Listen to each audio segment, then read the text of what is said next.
Welcome to Entreprogrammers Podcast, the podcast for developreneurs, the podcast where you get to be a fly on the wall listening to real conversations of three developers trying to tackle the challenges they face as entrepreneurs. All right, we're live. No, wait, I'm not dressed. I'm just kidding. John, when I see those panels on your walls, they remind me of the scene in in Star Wars when they're in the trash compactor and the walls are closing in on them somehow. I'm sure John feels that way sometimes. I don't think that room is very big. It's not huge. I mean, the panels definitely made it look smaller, for sure. Yeah, black. Yep. So, yeah. But it's okay size. We'll see. Oh, so hello from Chuck, New York City. You're in New York. Awesome. Yes, I was in Nashville last week, and I've been on the road for a week solid now, except for Monday. Monday, man. I went home. I got some work done. Yeah.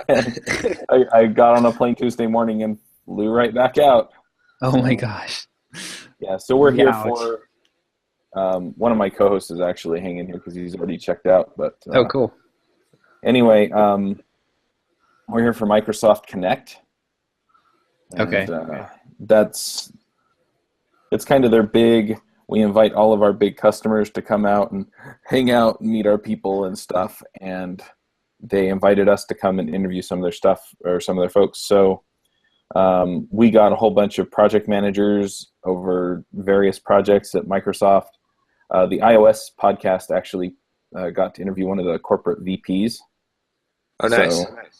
So it was kind of a big deal, and the marketing guy at Microsoft that lined all this stuff up, he was super worried on Thursday or Wednesday, and then yesterday evening after everything had gotten done, he came and met us for dinner, and he was grinning from ear to ear, so it went really well. And then, I also told the iPheaks guys that I'm a dirty, dirty quitter, and I'm actually going to retire from iPheaks and Freelancer show. So okay. So there's news for you. That's probably a good move for you because you're really like your role is switched, right? It's now you're the guy that's running the thing rather than being in the thing. You were a programmer, then you had to stop doing that so you could be a podcaster, and now you're a producer. Yeah, so kind of what happened there's a little bit of a story to it. Sorry, I'm messing with stuff. I got a pile of cords on my desk. There's a little bit of a story to that. So I picked up a business coach. Oh, nice. Okay. Oh, yeah. First session with her on Monday. It's Jamie Masters from eventualmillionaire.com.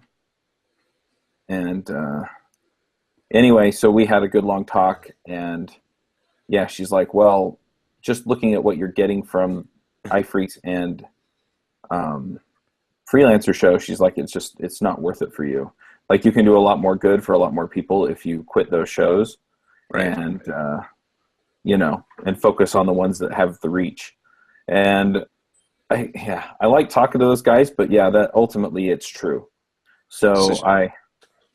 Well, go ahead.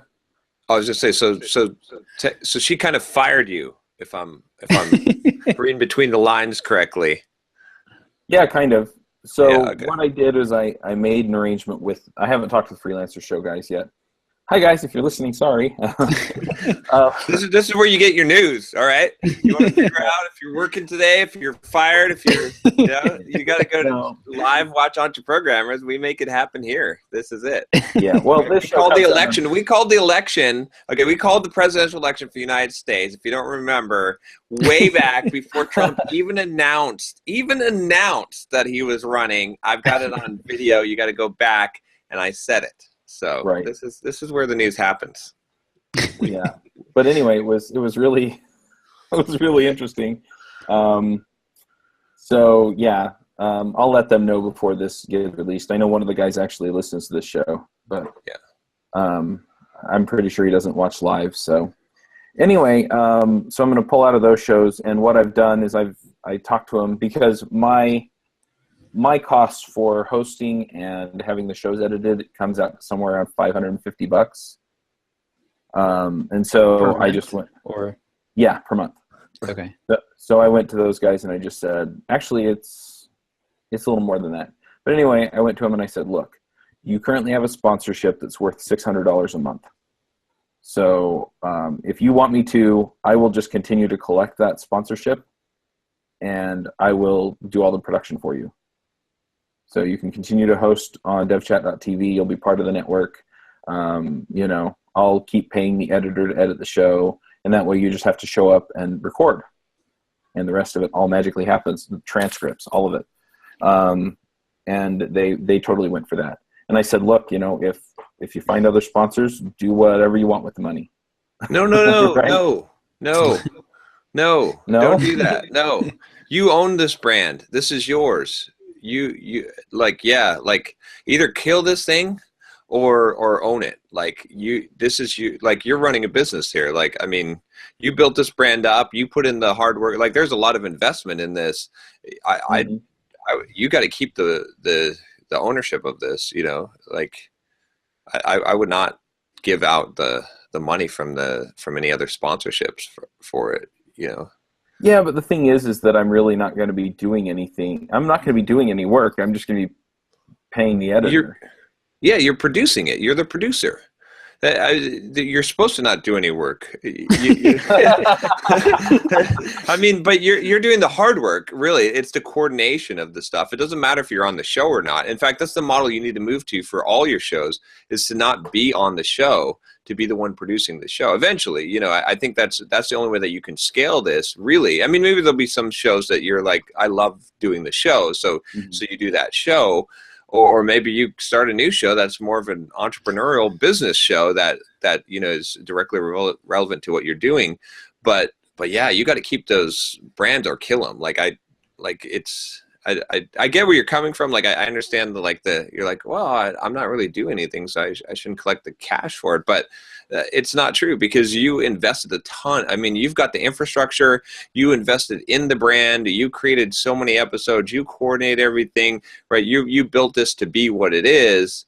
So you know, and you never, you know, the agreement was never that, you know, we're doing a partnership here and we have equal, you know, profits or whatever. It was always, look, this is my thing, and you've brought on the panel, and they've done it on a voluntary basis, which is great, and they've benefited from it. Yeah, that's true. Some people say, I never benefit from bullshit. You don't benefit if you're on a weekly podcast and it's fairly popular. You benefited from it. You don't even know how you benefit. People emailed you, they sent you, you know, business, they, you know, whatever it is, you've definitely benefited from it. So yeah, so I mean, I would keep that, right? I would not give that away. That's you have every right. Like, it's not even being a jerk at all. Like, it's totally your thing. You invested in it. You built this brand. You're the producer, and that's a role that, I mean, if you're going to really scale this, like if you're doing $10 million a year of business, you're going to have 100 podcasts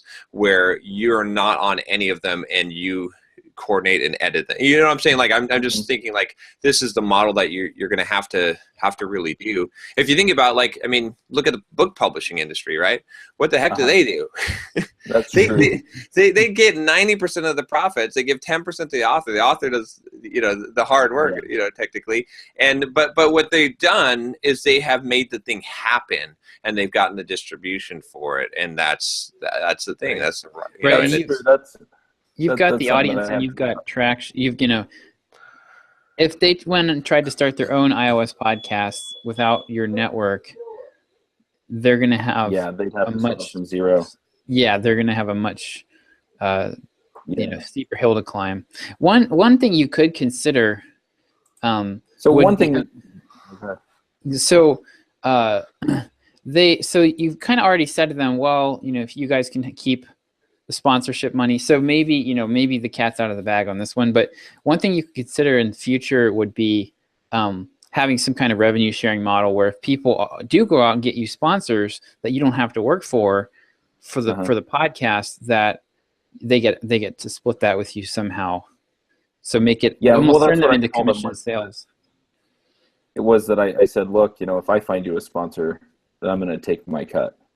Yeah. And so, Yeah. so I mean, I did leave the door open for them. I honestly don't think they're going to spend a lot of time chasing sponsorships. Yeah. I think they're just going to record the show and get the guests that they want. And that's perfect. That's because then I don't have to do any of that work. I'm like, look, I already have a lot of this infrastructure set up, and you're welcome to continue to use it, because the marginal cost of another show on like Schedule Once and Trello is 0. And so, right, but that's what you got to do to be profitable. Like, is you got to have a lot of those shows where the marginal cost, so that you can scale. Honestly, like I would go back and I would just say, look, I was thinking about this. I made a mistake as far as business goes. Like, if you bring a sponsor, you can get a percentage of it, but and just say that that's the only way. Like, this is going to operate as a business. Like, looking at this from a business perspective, right? I have to be able to make a profit. I've got an overhead. I've got and right now the show isn't even making a profit. Like, we're basically just like, I'm basically sponsoring you at this point, right? And so. And that's the truth. And I would just lay it out. I would lay it out right now, though. I would not let this, because here's the thing. Like, take this show, right? Let's say that becomes wildly popular, and all of a sudden, like in the next year, like it's getting like 100,000 downloads a month. You're going to be in that's not the situation you want. You don't want to be like, then like, hey guys, hey, how's it going? So remember back when I remember when I was smoking crack for a while, like back in November 2016. Yeah, you remember that? I was smoking the crack. Yeah. I think I said some kind of bullshit about like, you can keep all the sponsorship money. Yeah. Just stuff you say when you're smoking crack. You don't want to get into that. So it'd be better just to lay it, and they're not going to have a problem if you just lay it up front. If you just say, look, the only reason I'm saying this is because we had a discussion on entrepreneur. I mean, you could just then say, like, I realize that this has got to be a business, and I've got to and I just want to sit it out, probably the show's been going for this long time. I've essentially been keeping it around, even though it's not really profitable for me. But if I am going to continue to keep it around, I have to make sure that if it does become profitable, that I do have a decent upside, because I'm investing in it right now. Like this next year will be investing in this. So yeah, that makes sense. Yeah, and and just thinking about it, when I said it's a little more than $550 a month, I mean, so my costs with Podcast Motor come out to about $3,200 a month for 5 shows. And so if you do the math on that, it's actually more than $600 just to get it edited and show notes. And that's all I'm getting on the sponsorships. Plus the hosting, plus the RSS hosting and all of that stuff that I do. Yep. So yeah. And just the time. I mean, there is. It's not like it's. You've got some overhead just in coordination, and things are going to happen. People are going to have. They're going to have clients. That happens, right? And then like, oh, these guys, they're whatever, and you're going to have to be the guy that resolves the client. Those guys are pretty. Those guys are. Yeah. I don't think you'll have a problem there. It's not like Plus, like I'm a little curious to see where things go with Freelancer Show, because both Philip and Jonathan already have their own show that they do in addition to Freelancer Show, and so I'm wondering if they're going to stay or not. But Reuven doesn't, and I could see him actually going out of his way to rebuild the panel and see what happens there. And there are other people that I could reach out to and say, hey, do you want to be on the Freelancer Show panel? And they'd totally go for it. So yeah, I mean, I'm not so worried about that, but I see what you're saying, and I think you're right. I think I just need to figure out what the arrangement looks like that makes sense for me. Yeah. So, but I already have somebody asking to sponsor Freelancer Show in addition to Hired.com. So if I make that kind of an arrangement with them, then it does increase the profit margin and makes it so that I'm not losing money on them. Yeah. Yep. Cool. Nice. So But yeah, so I've got all that going on, and then I'm trying to hire a new VA. Jamie is pushing me to actually hire somebody that operates in a similar way to what Mandy was doing. So it'd be somebody who works for me 20 to 30 hours a week and just kind of handles and manages everything. And with as much as I have going on, I think that makes sense. But yeah, I'm trying to figure out exactly where to look for them, because she's telling me to look in my personal network kind of around where I live, and see if I can find somebody who I can just reach out and train. You know, maybe a stay-at-home mom or somebody that's just looking for the extra work. Like a project manager. Yes and no. I think they'd wind up doing a lot of the actual grunt work too. But yeah, eventually, you know, as I bring more people onto my team, they wind up managing them and, you know, managing a lot of the stuff there so that I don't even have to think about it. That makes sense. I think that's a good move, especially if you can get someone for like, you know, $10-15 an hour. That's kind of the price range that she put out there too. Yeah. So. And that's, I'm really thinking about one of the hires that I need to make eventually here is a PA that's local, right? That'll be about that same, someone to follow me around with a clipboard and, you know, like, you know, go get me a latte. On those 10-mile runs. Yeah, exactly. Film this. She actually has two of them. She has a personal assistant that like helps make dinner and stuff at her house, and then she has another one that, you know, manages all the contacts for business and coaching and everything else. So yeah, I may eventually get there. I'm not there right now. Yeah, but yeah, I think that makes sense. That's a role that you could definitely use. That would, and especially if you can get that at that rate. I mean, when you think about it, compared to the rate that you're paying Mandy, like it's kind of funny because they're like, oh, I needed to replace the role that Mandy was doing, but the difference is that you were paying a lot of money per hour, whereas now you've split the roles into two, and you've made it so that each one of those roles can be combined is much less hourly rate, probably like half the rate that you're paying. So you're getting the work, you know, the work done with more hours with less pay. Yeah, it's admin work split apart from skilled technical work. Yep. Yeah.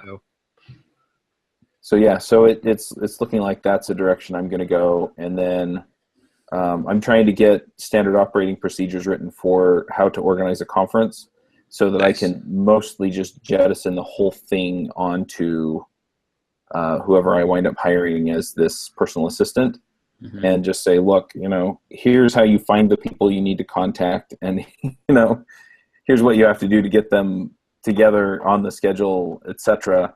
And then I can come in with my experienced and domain knowledge enabled view on things and look at, you know, maybe the calls for proposals and stuff, and I'll have to do that. But, you know, if I say, look, anyone on this list, if they want to speak, they get a spot, then she can just reach out to them and say, hey, here you go. Yep. And so, yeah, the rest of it, the scheduling and getting them into the website and all that stuff is all stuff that they can do. And then if they need help, then I can hire somebody else, you know, and then I can actually go to one of these companies that helps you hire people out of Philippines, or go to Upwork or something else and help find somebody there. Yeah. If you've got it very clearly defined of what to do, that's where that kind of help is best, right? Where there's less judgment calls, where it's like, I'm following this thing, I'm doing this thing. That is the way to go. Yeah. And if you get a PA, that person can hire those people. Yeah. Especially if you have a process in place for hiring multiple people. You know, like, did you find that process that you just did with your with that whatever that project was that we talked about last week, the research project? You know, if you systematize that a little bit, then your PA can handle all that too. Yeah, that's true.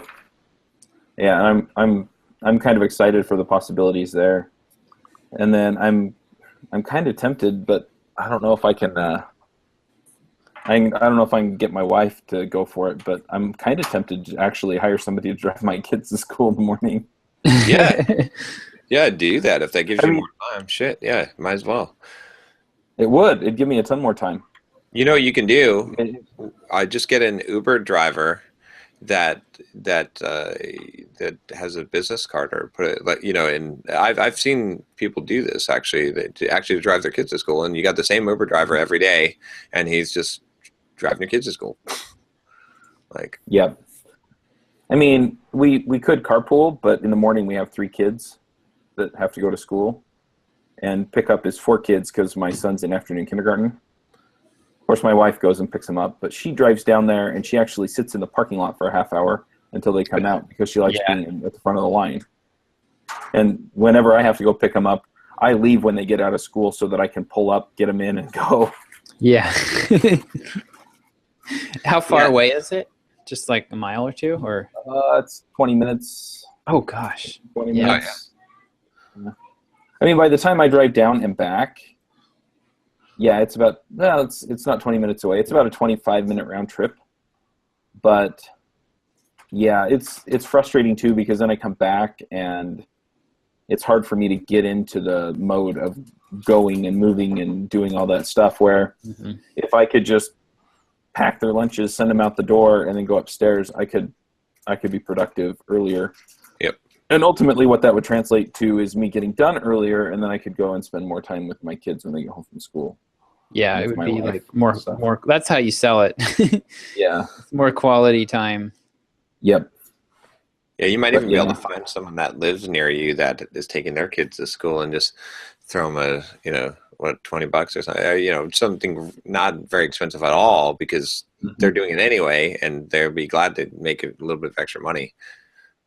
Yeah, the rub is that if they have a car that is large enough to take that many kids to school, then they probably have as many kids as we have to take to school, and so that's true. Oh yeah, that's true. It makes it kind of tricky. But yeah, Wi-Fi doesn't work. Oh, the hotel Wi-Fi's breaking up, isn't it? I got shirts. There was a mistake, of course, because this is like so difficult to. So I got like. John, this used to be my life. I was in print media production for the first 5 years of my career, and it was it's like always crap like this. I almost got fired one time because my boss ordered these banners, and he rushed it through and didn't order a proof, and they came back and they were supposed to be maroon, but they were Barney the dinosaur purple. Oh no. And then he told me, oh, well, go tell the vendor we're not paying for those. I was like, Yeah. Nope. You can tell them.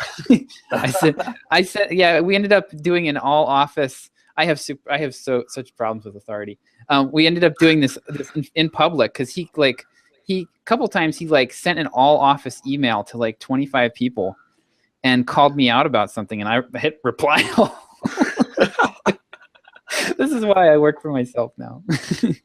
But yeah, this one came out okay, except that the circuitry wrong color. So I think the print itself actually came out. So I got the designer to change the circuitry. I think it might have been his. I don't know. I think he assumed that the printer is going to pick the one that's going to work on the black. But I should have this. I've got some communication with a few different vendors. Some of them, it's kind of funny. Some of them, they're like, I'm like, well, can you send me a proof? And they're like, well, we do digital proofs. So you have to pay if you want to. I'm like, really? How about that order? You want me to just trust that you're going to print a shirt that's going to look right? It's like, they're like, well, if you're not happy with it, we'll reprint the shirt.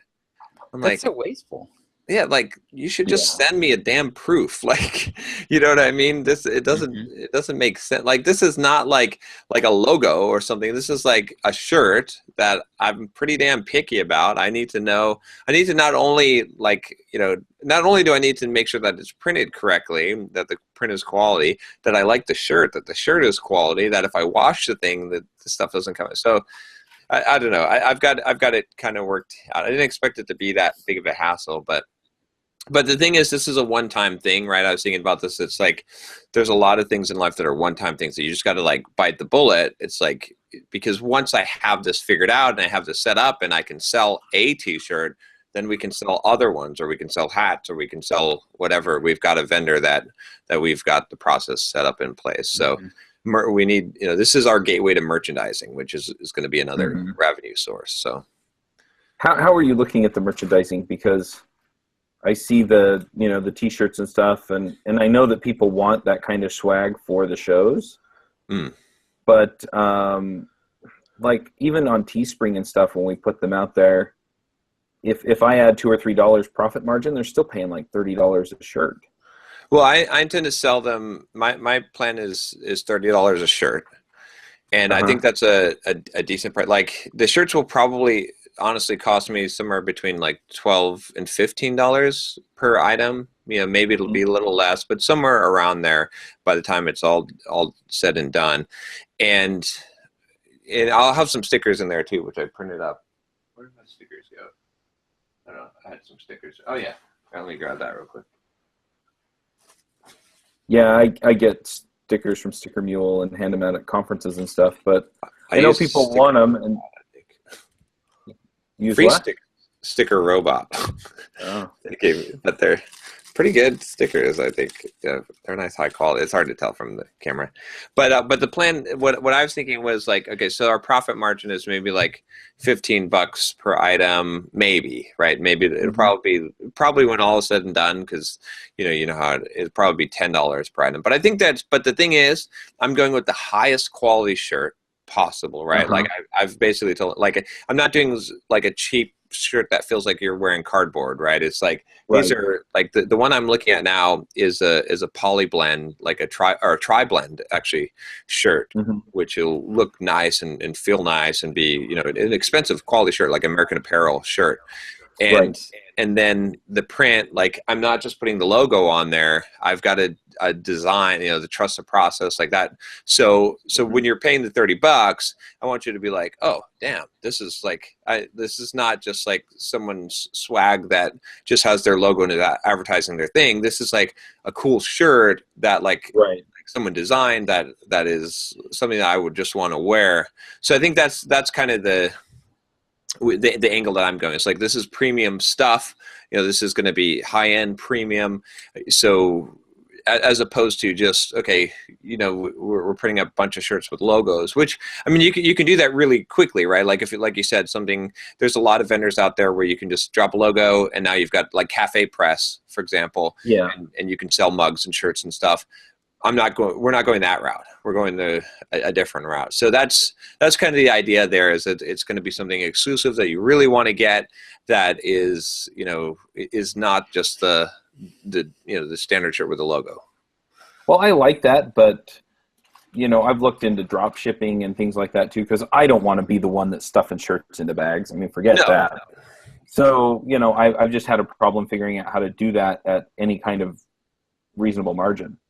Because I mean, I'm happy to pay for like a 99 Designs, shirt or something, and and get a couple of designs that I like, and then sell the shirts. And I'm really not even looking to make a huge profit margin, but I like something that people like, and I like to make it at least a little bit of profit on it.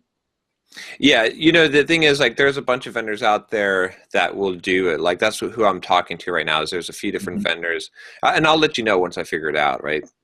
Yeah, but are you looking to, like, I guess the other thing is like some of these they'll print and ship a shirt every time that you get an order, and then there are other places where you like order them like a box of shirts, and so they get the inventory and they hold the inventory and then they just ship it as it happens.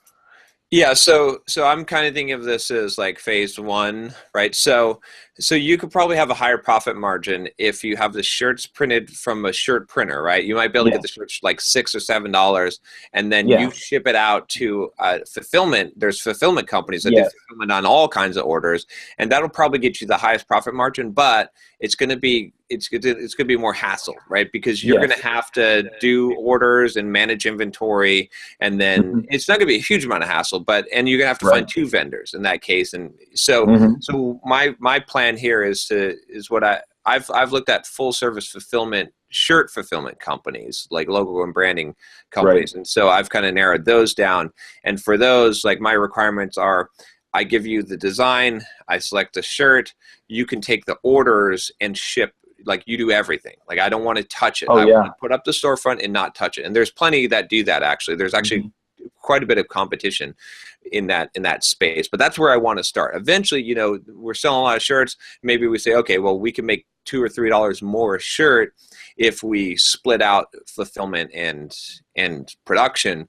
But you know, at this point, let's do the simplest thing that's possible that gets it. So we have just a revenue stream, and we're selling these shirts. So that's kind of what I was thinking there. And there's different things, like, you know, some shirt companies will do a print on demand, where they'll actually like print it off of a printer, right? And then there's the screen printing process, and screen printing usually is done in batch. So what I'm really looking for, ideally, and I've talking to a few, there's some vendors that do just a print on demand, and it's pretty decent.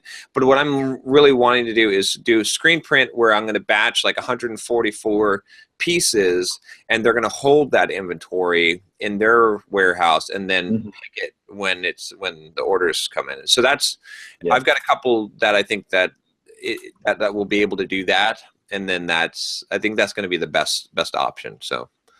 The printer, I don't know anything about the printer ones, the print on demand, but it seems like that would probably be less durable. I'm not sure. Well, I'm not sure. I know a lot of them do the screen printing, and they just print 1 or 10 shirts, you know, if they get so many over a couple of days. But it's still, they have to set everything up all over again. Yeah. So, you know, your margin on that is going to be lower than if they just print like 400 shirts.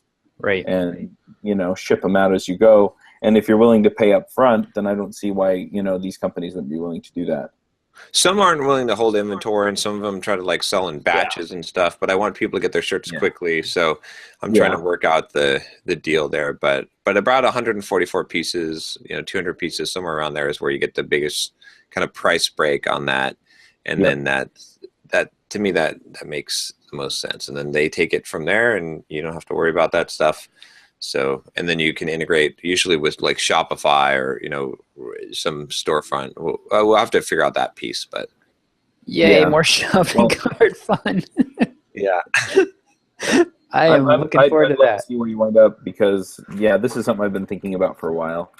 And I was talking to Kelly Franklin, that's Carl Franklin's wife.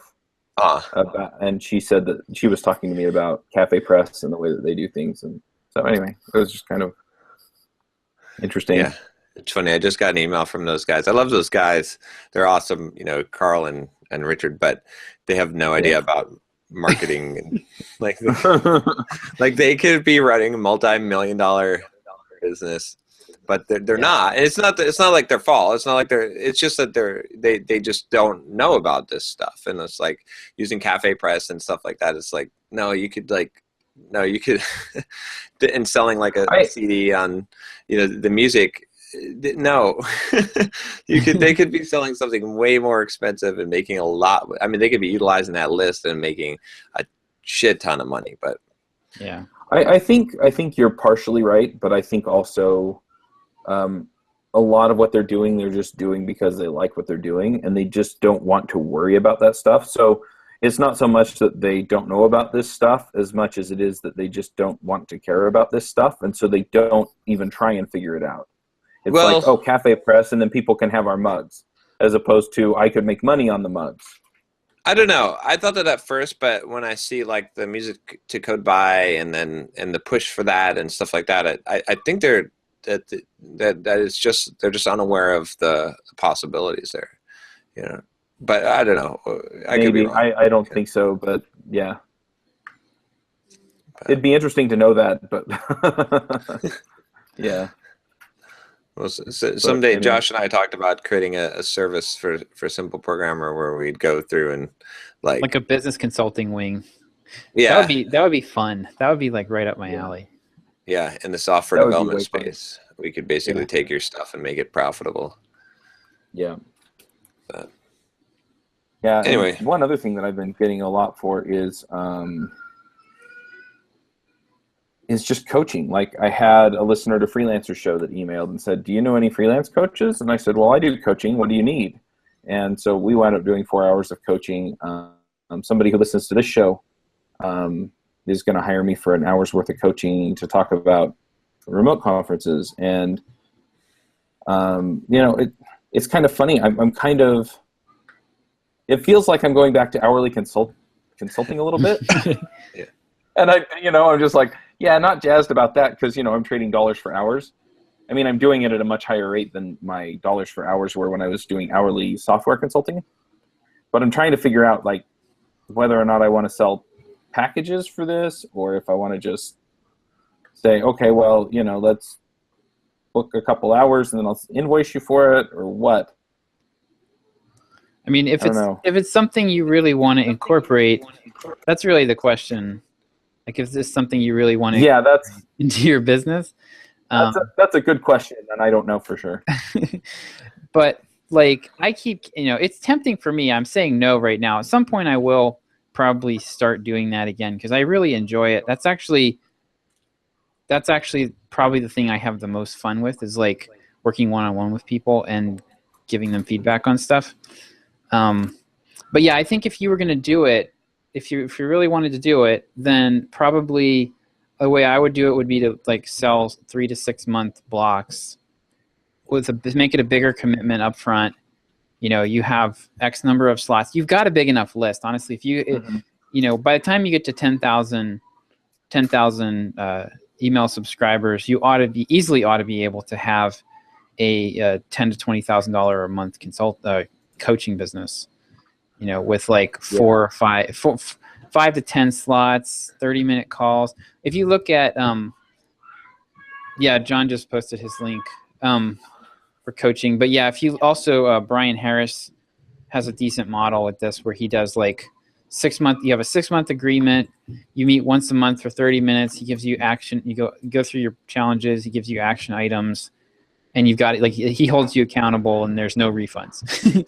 So right, so you gotta do the work. You gotta. Okay. I think the question would be, is this really something you enjoy, or is this just another way to make money? Like, if it's just another way to make money, well, then I would probably stick it in my back pocket as, if you have another oversight or something where you have like a shortfall and you need to make a bunch of money real quick, this is a great thing to pull out, and you can do that. What's his name? The copywriter that works with Noah Kagan. Trying to think of his name. You know who I'm talking about. Neville. Neville, yeah. Neville does this thing where he creates, and he goes into PayPal when he needs money. It's like he calls it his piggy bank. When he needs money, he goes into PayPal. He creates a new like product that has like an inventory of 10, and it's like half an hour time slots. And then he just puts a PayPal button on his website for each of those 10 slots, and when they're gone, they're gone. And he just sends an email and says, and he can make 5 or 10 grand that way, pretty very quickly, just sending an email. Basically, it's not something you can do all the time, but the way I look at it is, first of all, you got to raise your rate way up. Like, I raised my coaching rates to pretty high, and I offered different packages. I also pre-screened it. Like, if you notice, like I on my page, I'm like, this is what you got to do. You got to read the book first, like, because I don't want to work with people that aren't like, because I'm not going to take on if I can already have helped you from reading my book or watching my video. Like, I'm looking for advanced people where I feel like there's an upside if they are successful, where their success will bring me success. So it's not just the money; it's the fact that, like, I'm looking for people and I'm turning down a lot of people. I turn down a lot of people for coaching. I'll tell you all the time, because I get a lot of emails. I'm like, no, you're not ready. You're not the kind of person that I want to coach. No offense, but So that's one thing. And then the other thing is, like, that I would say about it is, I schedule all of my coach. I don't take on very much, but I schedule it all in the evenings after I'm done for the day, because, like, as much as I've worked, as tired as I am, I can jump on a call for like an hour and a half and give someone advice. Like that, I've got the energy to do that, because that's kind of a simple thing to do. It doesn't make it less valuable. It's just that it's not like writing, or it's like, okay, I talk about stuff at the dinner table anyway, right? It's like, so it doesn't require, so in that way, it's just requiring a little bit of time out of my evening to do that, and I'm controlling it. So I think at least that's my philosophy for it. And like I said, it's mostly that I'm I'm trying to connect with some people and then help people that I feel like are going to be able to be extremely successful. And then some of that, the money isn't a huge amount of money that's like, but that covers that little bit of that time that I spend. And then I'm hoping that in the future that having helped someone is going to help me and help the business later, because they're going to go back and they're going to say, okay, well, so my success, I can attribute a large portion of it to, John Sonma is helping me with his coaching. So, right. That makes sense. But just be really selective, and just make your rates really, really high. And that's what you'll, Yeah, I put my rates in the reasonable range is what I'm thinking right now, and so I need to raise them. I mean, if you're making a coaching business, then put your rates in the reasonable range, right? If that's like, if you want to have like 10 full-time, coaching clients, and you've got tiers of yeah. But where it's not my core thing, and I just I'm good doing it occasionally. Yeah, then I just want the people who are willing to pay a premium for my time. Yeah, right. I just think like, what's the rate where I'd be like, okay, I'm happy to do this, but if whatever you're doing, you're like, yeah, I guess I got to do this, but at least I'm getting paid for it. Then you need to jack that rate up so that you're like, okay, yes, I'm excited to do this for this amount of money. Yeah. So that's If you're dreading it, if you feel like I don't really want to do this, I feel like I should be doing something else with my time, then your rate's way too low. Right. Yeah. Yeah, and I mean, like, I would consider like $500 an hour is kind of like, at least is like the base for this type of thing. Like, if you're not charging at least that, because otherwise you're just gonna get people who will pay you to just chat. Yeah, I don't want those. Right. You want a very focused, like I'll do occasionally, I do a copy critique for like an hour, and we'll just dive into some email series or something. Right. But right now I'm charging $500 an hour for that. I think I'm probably going to raise that. Yeah. No, I think you're right. I think I need to raise my rate, because I've been charging people $300 an hour. And so the one that I just lined up, I think I'll be okay. $300 an hour, I'll be happy with that one. The other one, I feel like I'm giving him a lot of value, but he wanted to do 2-hour sessions, and 2-hour sessions kill me off. There's no reason to do 2-hour sessions. Like 30 minutes to an hour keeps it focused. Yeah, an hour is about as long as I want. Yeah, but I learned that the hard way. So for me, having been having been coached myself, I usually when I hire a coach, it's because I've already done the obvious stuff, and I have some specific issues that I need to explain to someone that I can't explain in a Stack Overflow post or in like a quick email. So it's like I need 15 minutes to give you the background information about how I'm thinking about this, and then I need you to tell me if this makes sense or what I should do. Right. So that's where half an hour to an hour should be plenty of time for that kind of thing. Yeah. So I know I've monopolized the show, but I just have one more question. Do it. And that is, so I have backed out of, or will back out of, 2 of these shows, and what I'm thinking about doing is actually doing 2 sessions a week instead of 1 session a week of JavaScript Jabber. Oh, interesting. And the reason is that I have people who are asking for those spots. In fact, if I open up another session, I could probably fill another 2 or 3 sponsorship spots with a couple of emails and a couple of invoices within a week. So there's the financial upside of it. But the other thing is that we have so many listeners that love the content, and I think we could give them more stuff that they want. So Jamie suggested that, I talk to my diehard fans and see what they want. So do you want more of the same kind of thing, or do you want something different, like, interviewing people, or, deep dives into particular JavaScript related topics or something like that, on a discussion. And the feeling is that, the people who want the one or the other will then, just because people don't listen to, well, some people listen to every episode, but a lot of people will pick and choose the ones they want. So they download it and then they delete it before they listen to it because they don't have time. And so I feel like I can put it on the same feed if it hits the same audience and kind of get a twofer on that, where I'm giving people more of what they want and I'm opening up more sponsorship opportunities so that I can do more awesome things with podcasts. Yeah, I like the idea of doubling down on what's most successful for you, and that's what you're doing there. So do it. Yeah, that's a great idea. I that's fantastic, right?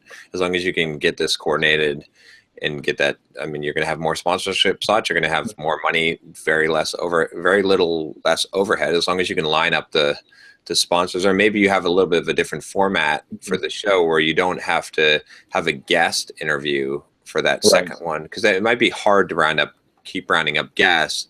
But if maybe you have the second one where it's just like a topic and the panel talks about the topic, that might be interesting, and people might be like, oh, I want to hear more from the panel anyway, rather than so that might be cool. And that's a good model that you could test out for your most successful podcasts, is to do that, and it's just a volume. Like if you think about it, like if you look at what Pat Flynn did and what Gary Vee did, they did something similar, and then I copied that, right, with Simple Programmers. So because it comes down to numbers, right? So Pat Flynn started doing the Ask Pat, right? So he started making a daily podcast, and he pretty much copied. He pretty much did that. Exactly, right? That's why he did that. And then he made a ton of money. Like it was super successful sponsorship based on that, right? I saw those guys do that, and I was like, well, shit, let's take Simple Programmer podcast and let's make it 3 times a week.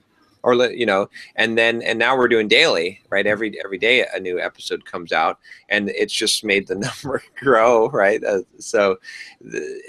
don't see any downside to that. Yeah, yeah. I think I'm just trying to figure out like what formats I should be considering. I'm going to definitely be talking to people who have reached out to me in the past about JavaScript Jabber to see what they think. But I was just wondering if I could get like some juices flowing by asking you guys about it. So, but yeah, the other issue I do see though is that I don't think very many of the panelists are going to be up for doing 2 episodes a week. Just do them back to back. Yeah, well, that's what I'm looking at, but still, I don't know how much time these guys have every week. Are they a full hour? Yeah. Could you cut it down to 2 45-minute maybe episodes? I mean, it might not hurt. Yeah, it might not hurt. I mean, a lot of the interviews I do are half an hour anyway. Yeah, that's something to consider too. You could have some backups too, or different panelists, or you could see like maybe it's a smaller show. The other thing I'm thinking is that essentially what I was thinking is that I would expand the panel to like 10, and then they would just basically rotate. Let me know when they can and can't make it. Yeah. Yeah. The other thing you could do would be this might be kind of grueling, but you could always batch up the panel shows to where you had like an afternoon. I have thought about doing that. And did like where it's four of them. Yeah, where like one Monday we record 4 or 5 shows. Yeah. And then the next Monday we record 4 or 5 episodes of the next podcast. The only trouble with that is it starts to, I forgot that's the one element that you've got to worry about, is it starts to, there's sort of a limit where you can push people to do things for free. Yes. And that might be crossing that threshold there. Yeah. I think if you have a bigger panel and you've got, it's voluntary, like that might be, but you definitely don't want to burn out people that are doing stuff for free. Yeah. You just need to hire somebody in each town where your panelists live to come by their house with the whip when it's time to do the shows, And then, well, the other thing is that second show doesn't even necessarily have to be a panel show. Right. So I have thought about, okay, I just do an interview and get the story of some name, somebody who has a name in JavaScript. Or, I could do something where I just personally do a bunch of homework for an hour or so and then do a deep dive on the topic every week. And I could batch those up. But yeah, just figure out whatever that is. And that way people are like, oh, I love the panel discussions, but I also feel like I'm getting some rich, deep knowledge about some basic JavaScript stuff or something. Yeah. Mm-hmm. So I think there are a lot of options. That's what I'm kind of looking at as far as, asking people who have been listening to the show. Like, yeah. If I added another episode, what would you want? And, we can vary it on format, topic, panel size, etc. Yeah. I'm willing to bet too that if you up the frequency, that it grows faster. Like you're going to find that I think so too. .NET Rocks does 3 times a week. John Lee Dumas show is every day. And those shows, once John went from 5 a week to 7 a week, his show grew faster. It was crazy. Yeah. And it wasn't just download numbers per week, right? Because you would expect that with 2 more shows every week. It was, he had more listeners. Yeah. Yep. Yeah, because the people that you'll attract at that point are super engaged, high responders. Yep. And that's what I'm doing with YouTube. I mean, I'm doing 2 to 3 YouTube videos a day now that we're publishing out. And since I started increasing, the growth has been ridiculous, since I started doing that. So, yeah, I'm going to start doing that next week. I'm going to do a daily, or at least weekday daily show on YouTube. I've decided to call it the Daily Lasagna. Nice. But yeah, I'm excited for that. So yeah, I thought about starting it here, but I've decided I just kind of want to take a couple days and go wander around the city and stuff. We've done some of that already, but yeah, just not worry about it until I get back home. Yeah. Cool. Oh yeah, I forgot to tell you guys. I came back. I was gone last week because I went to UPW, Unleash the Power Within, Tony Robbins. It's pretty good. It wasn't as good as Day with Destiny, but it was still pretty good. It's pretty great. There was 10,500 people there. Where was it? It was SAP Center in San Jose. So okay. It was exhausting though. Gosh, like 14, 15-hour days, jumping and yelling and all that. So I walked on fire. So the hot coals. Yeah, that was pretty fun. But yeah, so that was pretty fun experience. Roasted John. I'm glad I didn't have to smell it. Nice. That's cool. Yeah. Yeah. So I don't know. Are the Tony Robbins events worth going to?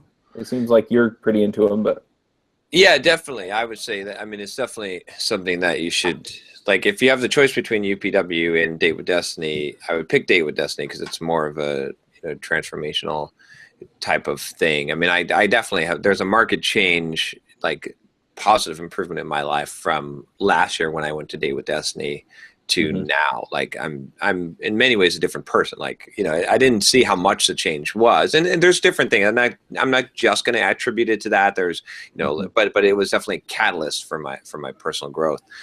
But I would definitely recommend anyone to at least go to a UPW. It's not even that expensive. It's like, I think you can get, I think my VIP tickets were $1,000 each, which it's really not that expensive for a 4-day event. Right.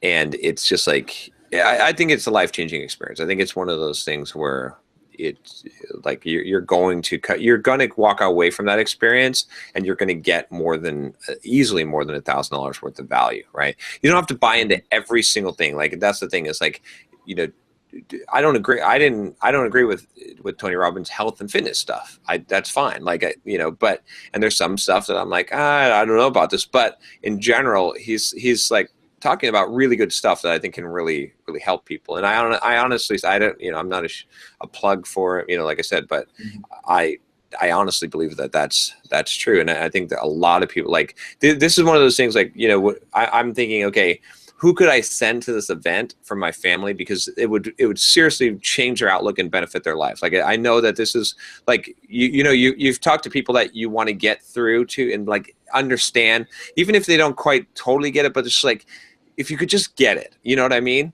And it's like, I can't imagine you could go to a Tony Robbins event and not have that epiphany, and not have that moment of like clarity, even if you don't fully get, like you could open up people's eyes. And so it's almost like a guaranteed thing in my mind because you're spending that much time. So, I didn't appreciate some of the sales pitch stuff that they did there. I wasn't too happy about, but I did. Yeah, well. But I think that's the same kind of complaining you get when you like people sign up for the mailing list and they complain about you pitching stuff to them. You're going to see it there. You I guess you're didn't paying pay to be there. $1,000 to get on the mailing list. That's true. Yeah. And the way that they do it sometimes is not it's a little bit different. Yeah. And yeah. So, and we I think we come from a very genuine place of, and sometimes they've got professional salespeople that are using the old school timeshare sales techniques. So I don't know if Tony even realizes who he's got there doing that. Like at a like, what I mean? I think he's focused on other things. I think if he realized what was going on, I don't know if he would be too happy about it. But yeah, I don't know. Who knows? All I know is that like you take the bat, you eat the meat and spit out the bones, and so there's a lot of good there, right? So, I like that analogy too. Yeah. Right, well, I actually have to get off soon and go do other things. So. All right. Should we do our thoughts for the week then? Unless one of you guys has something important you need to hit. Not really. Just working. Talk show. I feel like I monopolized it, but I appreciate all the feedback. Oh, real quick, one thing, just some house cleaning. I'm sending out the email today to everyone because I know there's a lot of people that are probably listening that are like, I think what you the meant heck is going on? housekeeping, not house cleaning. Did I say house cleaning?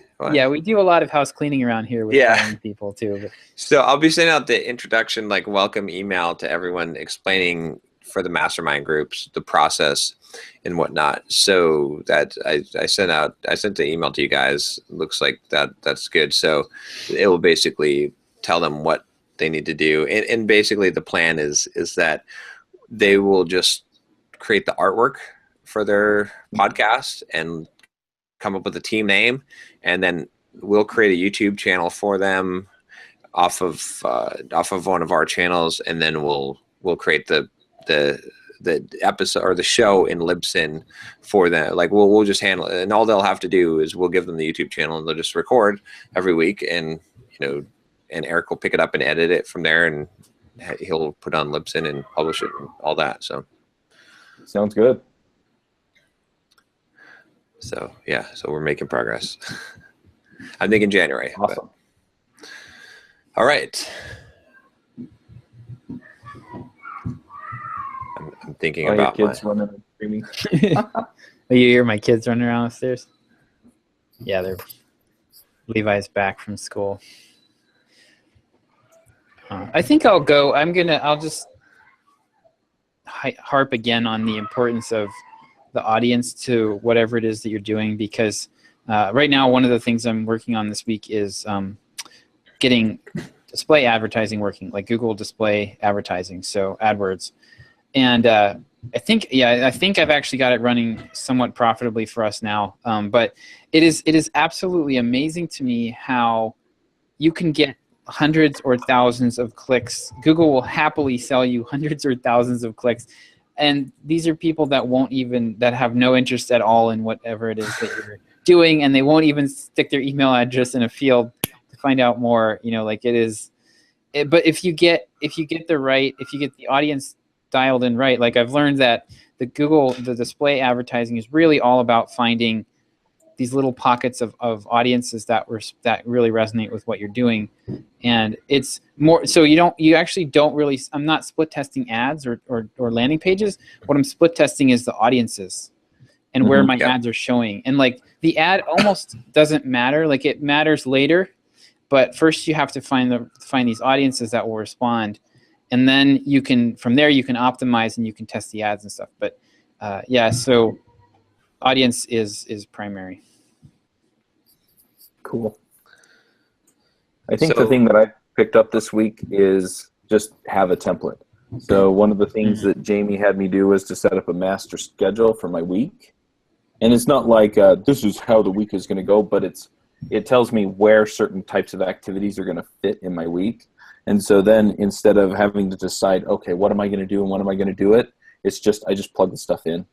Yeah. And it's really nice. And I found that with blog posts and podcasts and a bunch of other stuff, that works pretty nicely as well. So you just build the template, and then you don't have to make as many decisions, and that saves you time and energy. Yep, totally agree. Let's see. I think for mine, I'll probably do a YouTube video on this, but I was thinking about it when I was running yesterday. I was actually listening to this book called Cosmos Sapiens, which is a very good book. It's a long ass book, but it just blows away like scientific theories on Big Bang and Darwinian, Neo-Darwinian evolution. Like it just like not even from an intelligent design perspective, totally just from a scientific perspective of there's probably better in theories, and there's really no evidence that supports any of this stuff. Like it's really crappy science that we've got in a lot of fields, which is something I've been saying for a long time. But anyway, as I was thinking about this, I was thinking about the process of evolution, and it occurred to me that there's kind of a connection here as why that it's so difficult to change and grow as a person. And that is because like to go from something go from a lower plane of being to a higher plane of being, to do something better, to improve your life in some way, whether it be losing weight or, or whatever it is, like growing, making money, in anything that requires discipline. And it's because you're sort of fighting the universe. You're fighting evolution. You're fighting natural selection, if you will. Like you're fighting all of these natural processes, because when you're like, when I was thinking about this when I was running, I'm like, okay, running, it hurts.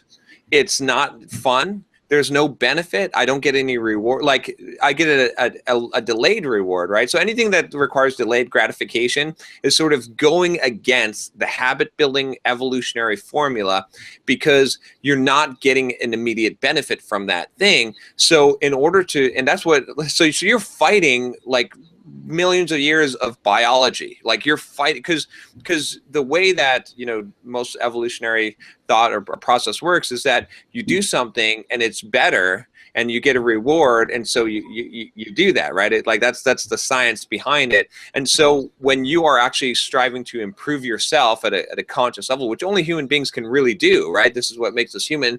You're literally fighting against the natural forces of the universe. That's how much you have to overcome. That's why people can't lose weight. That's why they can't get good habits. So I was thinking about doing a video calling these things, quote, bad habits, because they're technically bad habits, because within the habit loop, Nice. there's not a reward method, right? And so like running, lifting weight, improving yourself, like reading books that improve your, like these are all things that have only immediate negative consequences for you, and there's no reward.